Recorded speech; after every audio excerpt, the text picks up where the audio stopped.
Hello दोस्तों, मैं सुमित एक बार आपका फिर से स्वागत करता हूं आपके अपने यूट्यूब चैनल पढ़ाई लोक में। जैसा कि आप लोग जान रहे हैं, रेलवे द्वारा पूछा गया सारा प्रीवियस ईयर मैथ का क्वेश्चन का अभी सेशन हम लोग चला रहे हैं। 4 पार्ट ऑलरेडी हो चुका है, ये 5वां पार्ट है और आशा करता हूँ आपको पसंद आ रहा होगा। और अगर पसंद आ रहा हो तो प्लीज़ शेयर करें अपने दोस्तों के साथ, चैनल को सब्सक्राइब करें और अपना सपोर्ट बनाए रखें हमारे साथ। और ज़्यादा टाइम वेस्ट ना करते हुए हम लोग अपने पहले सवाल की तरफ चलते हैं।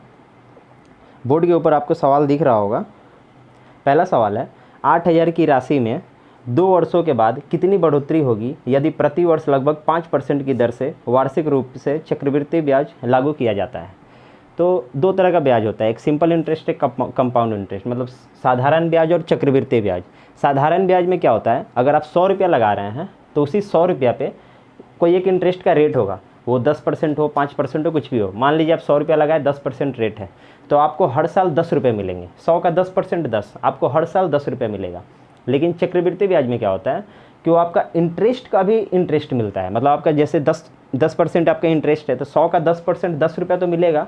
लेकिन सेकेंड ईयर में, दूसरे साल में क्या होगा कि वो जो 10 रुपये इंटरेस्ट मिला था उसके ऊपर भी 10%, 1 रुपया आपको इंटरेस्ट मिलेगा। उसी को कहते हैं चक्रवृद्धि ब्याज। तो पहला सवाल में है कि 8,000 रुपया है, 2 वर्षों के लिए 5%, मतलब कि 2 वर्ष है, 2 कॉलम बना लिए। 8,000 रुपया है, इसका 5%, तो इसका 5% आप ऐसे भी निकाल सकते हैं, 400 रुपया। नहीं तो आप ऐसे भी निकाल सकते थे, ये 10%, ये 1%, 1% 80, तो 5% कितना, तो 400 रुपया। तो 400 पहला साल में मिला, 400 दूसरे साल में मिला। लेकिन ये पहला साल में जो इंटरेस्ट मिला इसका भी 5% आपको इंटरेस्ट मिलेगा। मतलब कि ये 10%, ये 1%, तो 4 रुपया अगर 1% है तो 5% कितना हुआ, 20 रुपया। और इसको जोड़ लीजिए, 820 रुपया आपको इंटरेस्ट मिलेगा। और कितना रुपया आप लगाए थे, 8,000 रुपया, तो इसमें 8,000 आप जोड़ दीजिए, तो 8,820 आपको टोटल मिलेंगे इंटरेस्ट के साथ। तो ये सवाल इसी तरीक़े से करिएगा, इसी तरीक़े से कॉलम बना के, 3 साल का दे, 4 साल का दे, कोई दिक्कत नहीं है। आप ऐसे बनाएंगे तो हो गया। अगर सिंपल इंटरेस्ट पूछता तो इन दोनों को जोड़ के बता देते कि 800 रुपया सिंपल इंटरेस्ट। लेकिन कंपाउंड इंटरेस्ट पूछा तो इसको भी जोड़ देते हैं, इंटरेस्ट के ऊपर भी इंटरेस्ट मिलता है। अगर 3 साल होता तो ये कॉलम एक और बढ़ जाता, यहाँ 400 लिख देते और उसके बाद क्या होता, इसका भी इंटरेस्ट लिखते, इसका भी इंटरेस्ट लिखते और इंटरेस्ट का भी इंटरेस्ट लिखते। अभी आपका 2 साल का था, आगे 3 साल 4 साल का भी हम लोग लाएंगे तो आपको ज़्यादा समझ में आएगा। अभी आप इसको इस तरीक़े से करिए, उतार लीजिए।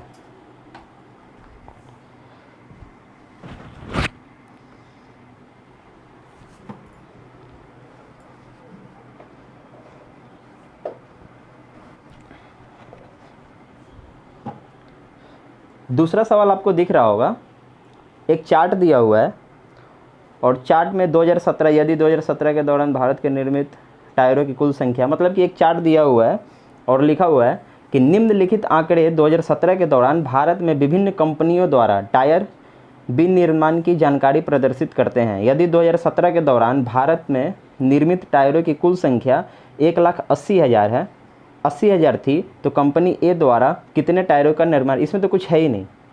1,80,000 टोटल दिया हुआ है और जैसा कि आप लोग चार्ट में देख सकते होंगे, अलग अलग कंपनी है, ABCDE, और सबका परसेंटेज दिया है 25, 25, 30, 15, 5 ऐसे करके। तो ए का कितना परसेंट है, ए का पूछा है, तो ए का है 25%। और टोटल कितना है, 1,80,000,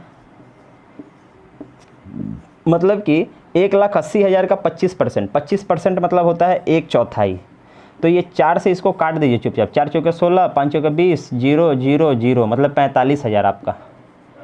45,000 टायर कंपनी ए द्वारा बनाया जाता है, इसमें कुछ था ही नहीं।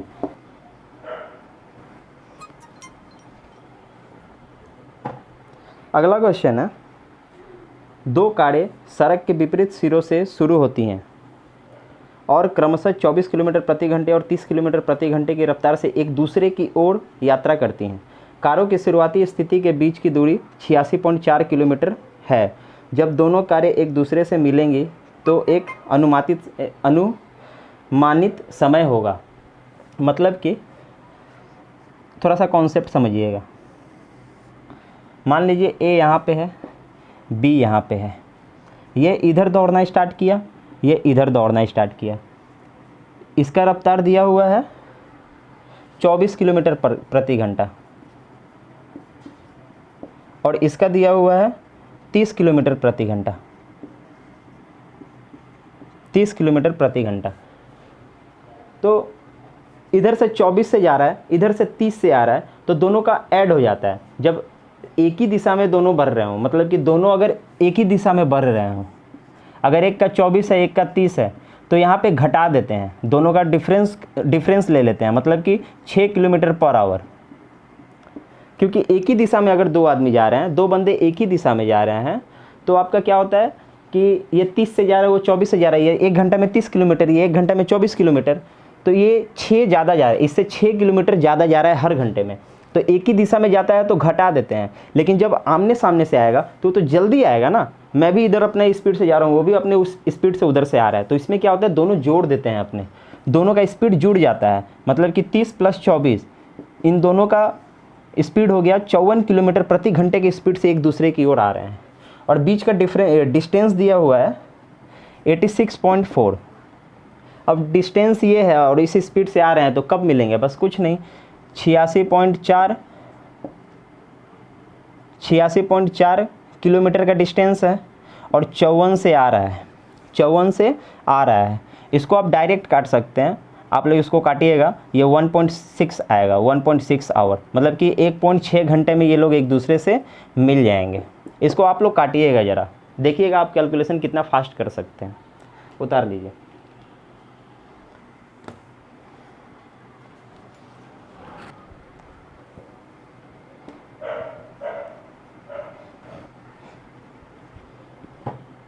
अगला क्वेश्चन है, किसी हॉल में उपस्थित लोगों में से 4/7 उपलब्ध कुर्सियों में से 7/12 भाग पर बैठे हैं और शेष लोग खड़े हैं। यदि 20 खाली कुर्सियां हैं तो हॉल में कितने लोग खड़े हैं? कुछ नहीं है, ये देखने में थोड़ा सा टिपिकल लगता है। हॉल में उपस्थित लोगों में से, पहले तो ये जान लीजिए लोग कितने हैं। मान लीजिए कि लोग जो है वो x हैं, और मान लीजिए कि कुर्सियाँ जो है वो y है, अपने को दिया हुआ नहीं है। तो बोल रहा है इतने लोग हैं टोटल, इतने में से 4/7 उपलब्ध कुर्सियों में से, मतलब उपस्थित लोगों में से 4/7 उपलब्ध कुर्सियाँ, मतलब कि लोग अगर x हैं तो इसका 4/7 उपलब्ध कुर्सियाँ हैं, मतलब कि 4x/7, यही है। बस यहीं पे रुक जाइए, इसको छोड़ दीजिए। अब आगे बोल रहा है उपलब्ध कुर्सियों में से 7/12 पर बैठे हैं, तो चेयर मान लिए y है, तो y का 7/12 पर लोग बैठे हैं, 7/12 पर बैठे हैं, तो हम लोग बोल सकते हैं कि 7y/12, 7y/12। और ये लोग टोटल लोग थे x में से अगर हम लोग ये बैठे वाले को घटा दे, ये बैठे वाले को घटा दे, तो हम लोग का खड़े लोग आ जाएंगे। ये लोग खड़े हैं, ये लोग खड़े हैं, ये जो 3x/7 मिला ये लोग खड़े हैं, और इतना लोग बैठे हैं और इतना ही उपलब्ध कुर्सियां हैं, तो हम लोग बोल सकते हैं कि ये दोनों रेशियो जो है वो बराबर है, ये दोनों बराबर है। यहाँ से रेशियो निकाल लेंगे, 12 चौके 48, x बराबर 7 7 49, 49y। तो हम लोग बोल सकते हैं x/y का अनुपात जो है वह है 49/48, 49/48, मतलब x का वैल्यू 49 और y का वैल्यू 48। और अपने को निकालना था 3x/7, क्योंकि यहाँ पे क्वेश्चन में बोला हुआ है सीधा सीधा कि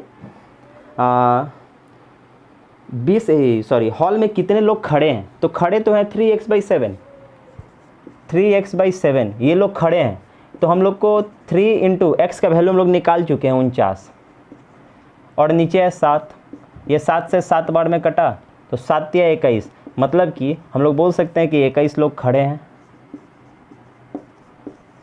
21 लोग खड़े हैं। इसको इस तरीके से बनाइएगा, 2-3 बार इसको प्रैक्टिस करिएगा तभी आएगा। आप सोचेंगे एक बार देख लूँ और आ जाए, वैसा नहीं है। इसको 2-3 बार सिर्फ प्रैक्टिस करिए ना, उसके बाद फिर ये हलवा हो जाएगा आपके लिए। बनाइए इसको।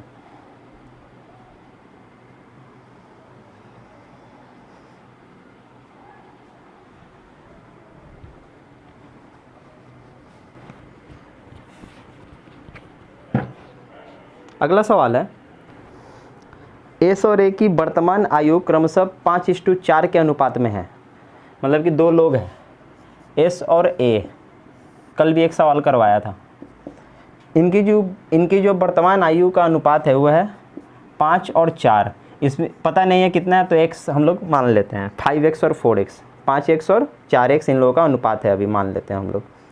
उसके बाद बोल रहा है इसलिए 3 साल बाद उनके आयु का अनुपात 11:9 हो जाता है। मतलब 3 साल बाद, दोनों में 3 जोड़ लेंगे, 3 साल बाद कितना हो जाता है, 11:9। इसको सॉल्व करना कल सिखाए थे, कल का वीडियो में। इसको अगर ऐसे करते हैं, 5 9 45, एक ही साइन है, माइनस होगा, 11 चौके 44, तो 45 से 44 घटा दिए x, 9 तिया 27, 11 तिया 33, मतलब कि 33 से 27 घटा दिए 6। अगर ये हम क्या किए नहीं समझ में आया तो मेरी कल वाला वीडियो आप ज़रूर देखिएगा। तो x = 6, मतलब कि x का वैल्यू हम लोग 6 निकाले। तो अब पूछ रहा है कि इसकी वर्तमान आयु क्या है, मतलब ये 5x जो हम लोग लिखे थे इसका वैल्यू बताना है। मतलब 5x क्या है, मतलब ये कितना है, ये इसका वर्तमान आयु है। तो 5 तो हम लोग जानते हैं, x हम लोग निकाले हैं 6, हम लोग बोल सकते हैं डायरेक्ट कि 30 साल इसका अभी उम्र है, 30 साल अभी इसका उम्र है। अगर ये नहीं समझ में आया तो मेरी कल वाला वीडियो आप ज़रूर देखें, उसमें मैंने इसे बहुत बढ़िया से एक्सप्लेन किया है, उसमें बहुत अच्छा से समझाया है। अगर नहीं समझ में आता है तो आप एक बार उसको ज़रूर देखें। उतार लीजिए।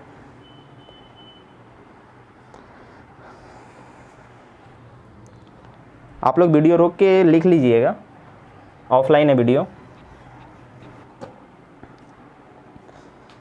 अगला सवाल है, सिर्फ साइन चेंज करना है। आप क्या करेंगे एग्जाम हॉल में, इसको डायरेक्ट नंबर्स लिखेंगे और साइन के बदले साइन लिखेंगे। मतलब कि लिखा हुआ है 9, अब यहाँ लिखा है घटाओ माइनस, तो माइनस का देखेंगे क्या है, माइनस का देख रहे गुना है, आप डायरेक्ट यहाँ गुना लिखेंगे, गुना 4।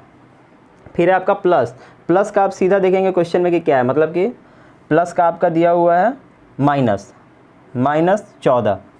उसके बाद है गुना, गुना का क्या दिया हुआ है, तो गुना का दिया हुआ है भागा, तो आप डायरेक्ट भागा का साइन देंगे और लिख देंगे 7। और भागा उसके बाद है, तो भागा का मतलब क्या दिया हुआ है, डिवाइड का मतलब प्लस, मतलब +6। मतलब इसको काटिए ना 2 बार में, 7 चौके 9 चौके 36, 36 -2 +6, 36 प्लस में है ना, मतलब 36 है मेरे पास, 36 मेरे पास है, 2 ख़त्म कर दिए मतलब 34 हो गया। फिर 6 आया, मतलब कि मेरे पास अभी 40 है टोटल। इसको आप इस तरीक़े से बनाएंगे, जल्दी बनेगा और फास्ट कैलकुलेशन होगा। उतार लीजिए।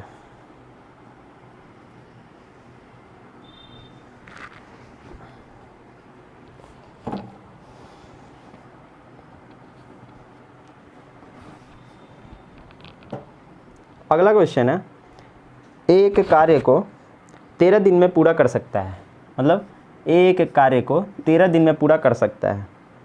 बी उसी कार्य को 39 दिन में पूरा कर सकता है। बी उसी कार्य को 39 दिन में पूरा कर सकता है। ए पहले दिन कार्य करता है, ए पहले दिन कार्य करता है, बी दूसरे दिन कार्य करता है, और इस तरह कार्य प्रणाली चलती है और कार्य समाप्त हो जाता है। यह कार्य पूरा करने में कुल कितने दिन समय लगेंगे।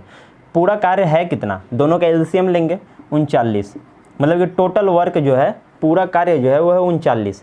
13 का एफिशिएंसी निकालेंगे, 39 3 बार में, 39 से 39 1 बार में, मतलब कि ए 3 यूनिट प्रतिदिन काम करेगा और बी 1 यूनिट प्रतिदिन काम करेगा। तो ये देखिए, वो क्वेश्चन बोल रहा है कि पहला दिन ए काम करता है और दूसरा दिन बी काम करता है, मतलब कि 2 दिन में 4 काम हो रहा है।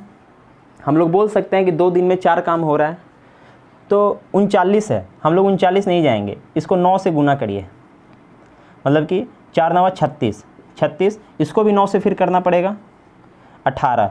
हम लोग बोल सकते हैं कि 18 दिन में 36 काम होगा। 2 दिन में 4 काम, तो 18 दिन में 36 काम। तो 18 दिन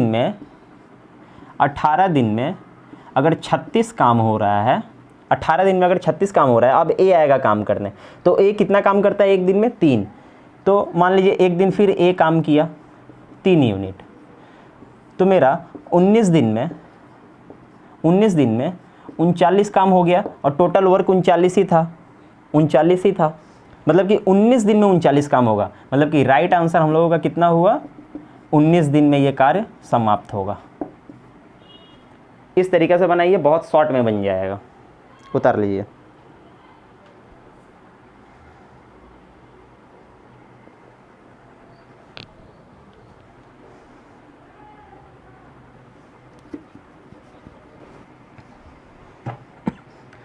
अगला सवाल है, P एक वृत्त पर एक बिंदु है। मान लीजिए ये एक वृत्त है, P इस पर एक बिंदु है, ये P जो है एक बिंदु है P। अब क्या बोला, जिसका केंद्र C है, इसका केंद्र जो है वो C है। एक सीधी रेखा जिसकी लंबाई वृत्त की त्रिज्या के बराबर है, जो P से दूसरे बिंदु Q पर खींची गई है। P पर खींची वृत्त की स्पर्श रेखा से बने रेडियन Q से न्यून कोण का मान ज्ञात करें। कुछ नहीं, वो बोल रहा है कि ये है ना रेडियस, इसका जो है ये मान लीजिए Q है, तो इन दोनों का बीच का जो दूरी है और यहाँ जो स्पर्श रेखा है रेडियन, ये सटा हुआ स्पर्श रेखा जो है रेडियन, ये वाला जो है ये कितना डिग्री एंगल बनाता है। तो आपको पता है कि ये जो आप सेंटर से जो रेडियस कट रहा है, ये जो आपका ट्रायंगल बन रहा है, ये मतलब कि इक्विलेटरल ट्रायंगल बन रहा है। इक्विलेटरल ट्रायंगल का मतलब हुआ, इक्विलेटरल ट्रायंगल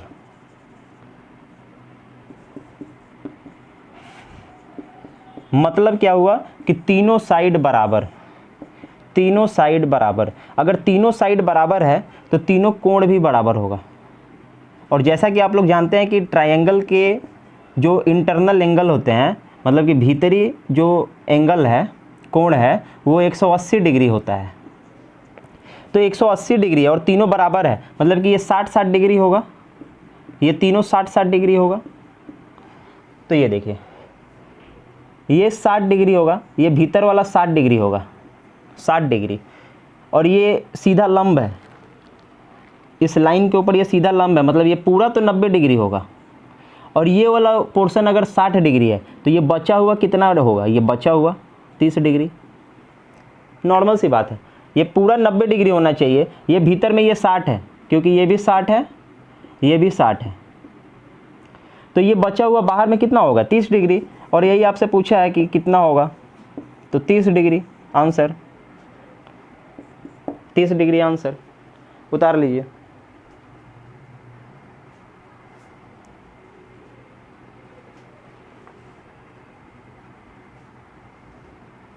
ओह, ऑप्शन में कुछ और है। ऑप्शन में है π/6, π/2, π/3, π/4। कुछ नहीं है। पाई का मतलब क्या होता है, पाई का हम लोग वैल्यू भी लिखते हैं 180 डिग्री, 180 डिग्री। तो 180 डिग्री को कितना से डिवाइड करेंगे कि 30 हो जाएगा, तो 6 से डिवाइड देंगे, मतलब कि हम लोग बोल सकते हैं कि π/6 ये आंसर है। ऑप्शन में ये दिया हुआ है।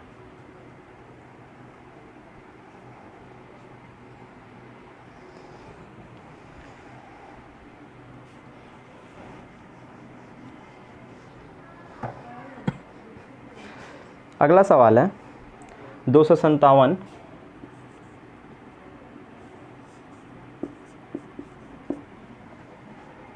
माइनस 153 प्लस 308 भागे 24 माइनस 10।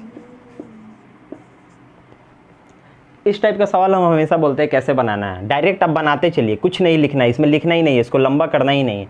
24 में से 10 गया 14, 308 भागे 14, मतलब 308 को 14 से डिवाइड देना है, मतलब कि 2 बार में 28, 2 बार में 28, मतलब यहाँ से निकला 22, यहाँ से निकला 22, ये 22 आ गया, इससे जुड़ गया, प्लस है 153 प्लस 22, तो इसमें 22 जोड़ देंगे तो 175, 175। अब यहाँ हो गया 257 माइनस 175, तो 257 से 175 घटा दीजिए, वही आंसर आपका। 25 इधर, 57 उधर, तो आपका हो गया 2 और 1 और 5 और 2 7 1 8, 82 आपका आंसर हुआ। इसको इसी तरीके से बनाइए, ज़्यादा इसको लंबा मत करिए आप, मतलब कि आप बनाते जाइए और एक एक वैल्यू खाली लिखते जाइए, ज़्यादा लिखने की ज़रूरत नहीं है, ज़्यादा लिखने जाइएगा ज़्यादा समय लगेगा, जितना फास्ट कैलकुलेशन करेंगे उतना आपके लिए बेटर है। इसी तरीके से इसको बनाइए, उतार लीजिए।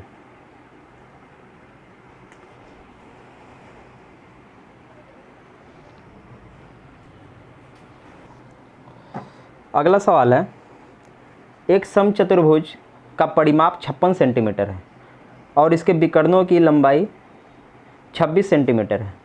तो समचतुर्भुज के दूसरे, मतलब कि एक विकर्ण की लंबाई 26 सेंटीमीटर है और दूसरे विकर्ण की लंबाई पता करें। कल वाले वीडियो में एक क्लास कराया था जिसमें बहुत अच्छे से समझाया था, एक बार आप उसको देखिएगा।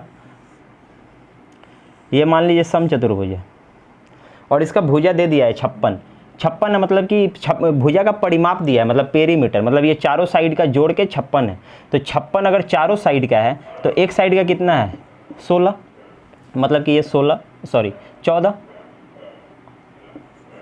मतलब कि ये भी 14, ये भी 14, ये भी 14, ये भी 14, और इस पे दो विकर्ण 1 2, और समचतुर्भुज का जो विकर्ण होता है वो एक दूसरे को एकदम बराबर बराबर काटती है, एक दूसरे को एकदम बराबर बराबर काटता है। जैसे कि आप यहाँ देखिए, एक है 26, मान लीजिए कि ये वाला 26 है तो ये एकदम आधा आधा है 13 और 13, क्योंकि ये एकदम बीचों बीच कटा है और दूसरे का पता लगाना है। और एक बात मैंने बताया था कि ये 90 डिग्री बनाता है, ये कोई भी, ये 90 डिग्री बनाता है। और आपको बताया था समकोण त्रिकोण का ये वाला, ये अगर 90 डिग्री बनाए तो इसके सामने वाला को हाइपोटेनस कहते हैं, इसको परपेंडिकुलर और इसको बेस। इसका एक फॉर्मूला होता है कि हाइपोटेनस कितना है वो निकालने का, तो हाइपोटेनस स्क्वायर बराबर इन दोनों का जोड़, परपेंडिकुलर और बेस का स्क्वायर का जोड़, ये होता है फॉर्मूला।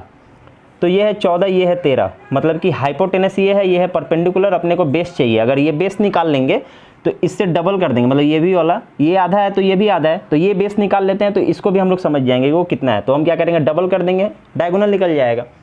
तो ये क्या है, इसी फॉर्मूला में बैठाइए, ये 14 का square is equal to perpendicular है 13, ये 13 का स्क्वायर प्लस ये बी स्क्वायर। 14 का स्क्वायर कितना होता है 196, 13 का स्क्वायर कितना होता है 169, अब प्लस बेस का स्क्वायर, ये 169 इधर आके माइनस हो जाएगा, ये इधर आके माइनस हो जाएगा, तो ये आपका हो जाएगा 27 is equal to B square. मतलब कि बी स्क्वायर का वैल्यू कितना निकला, बी स्क्वायर का वैल्यू निकला 27। इसको अंडर रूट करें, बी इज इक्वल टू, इसको तोड़ देंगे, इसको तोड़ देंगे तो आपका होगा 3√3, 3√3। इसको तोड़ेंगे जब 27 को कैसे तोड़ेंगे, ये 27 है, ये 3 से जाएगा 9 बार में, फिर 3 से जाएगा 3 बार में, तो ये देखिए ये जोड़ा मिल गया, जोड़ा मिल गया तो इसको रूट से बाहर कर देंगे, इसको भीतर कर देंगे, मतलब जोड़ा ये बाहर हो गया और ये रूट के भीतर ही रह जाएगा। मतलब b का वैल्यू निकला 3√3, b का वैल्यू 3√3। इसी को डबल कर देंगे तो अपना डायगोनल निकल जाएगा। तो हम लोग क्या करेंगे, 2 से गुना कर देंगे 3√3 को, तो ये हो जाएगा मेरा 6√3 और यही अपना आंसर हो जाएगा। इसको इसी तरीके से बनाइए। अगर नहीं समझ में आया तो इसका बढ़िया से समझाया है कल का वीडियो में, उसको आप ज़रूर देखें।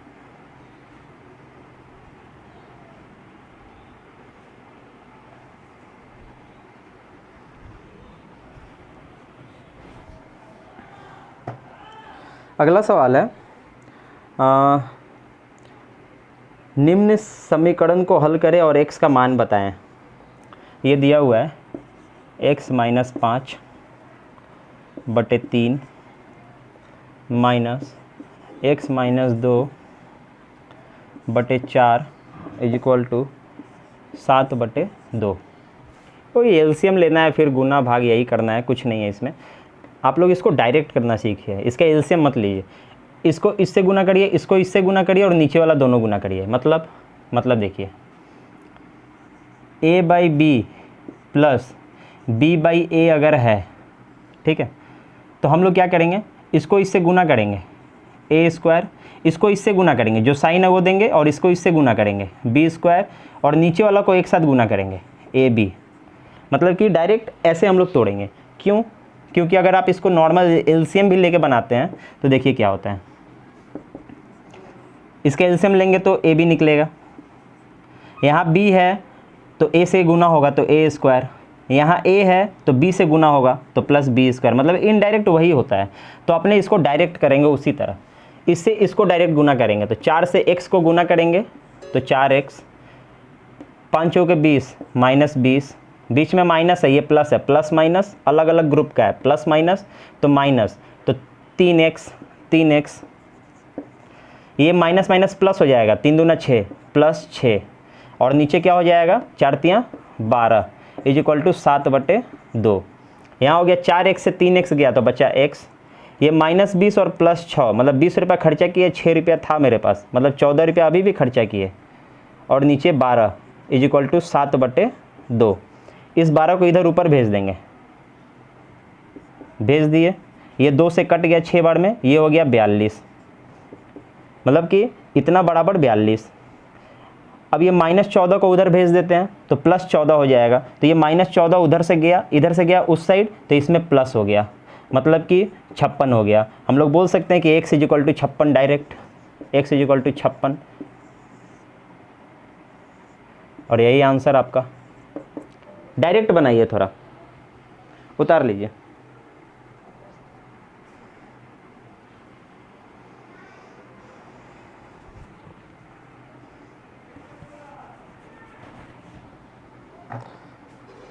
आज का लास्ट सवाल है, 1000 की धनराशि को तारा, तमन्ना, टीना के बीच 4, 5 और 6 के अनुपात में वितरित किया जाता है। तारा और टीना की राशियों के बीच का अंतर कितना होगा? तो ये देखिए, 1000 इसमें कुछ नहीं है, आराम से देखिए 2 मिनट लगेगा। 1000 रुपया जो है ये कितने रेशियो के बराबर है? उन तीनों का रेशियो के बराबर है, मतलब कि 6, 4, 10, 5, 15, ये 15 के बराबर है। और तीनों का अनुपात क्या दिया है? मान लीजिए तारा, तमन्ना और टीना, इसका रेशियो दिया हुआ है 4, 5, 6। तो इन तीनों को जोड़ दें, 6, 4, 10, 5, 15, ये 1000 रुपये जो है वो 15 के बराबर है। और अपने को क्वेश्चन में बोला है कि तारा और टीना का राशियों का बीच का अंतर, मतलब तारा और टीना इन दोनों के रेशियो का बीच का अंतर, तो 4 और 6 का अंतर कितना है? 2 ना। तो मतलब हमको 15 से भागा दे देंगे, ये 1000 15 के बराबर है, 15 से भागा दे दिए, और 2 का बराबर हमको निकालना है, बस कुछ नहीं करना है। 5 तियाँ 15, 5 दूना 10, 0, 0, 400/3, 400/3। अब आप ऑप्शन देखिए, ऑप्शन में 3 ऑप्शन आपको एकदम सीधा सीधा मिल जाएगा, जबकि आपको पता है 3 से 400 कभी डिवाइड नहीं होगा, डिवाइड होगा ही नहीं, पॉइंट में आएगा। तो ऑप्शन ए आप डायरेक्ट बोल सकते हैं कि ऑप्शन ए हमारा सही है, क्योंकि दूसरा ऑप्शन इसके साथ जा ही नहीं रहा है। वो क्या है? 133.33, 133.33। क्यों? क्योंकि 3 से जब 400 को डिवाइड करिए, कटेगा ही नहीं उससे, कभी नहीं कटेगा। तो हम लोग ऑप्शन देख के ही मार सकते थे कि इसका आंसर क्या है। बाद बाकी तीनों ऑप्शन एकदम सीधा सीधा दिया हुआ है। इसको उतार लीजिए।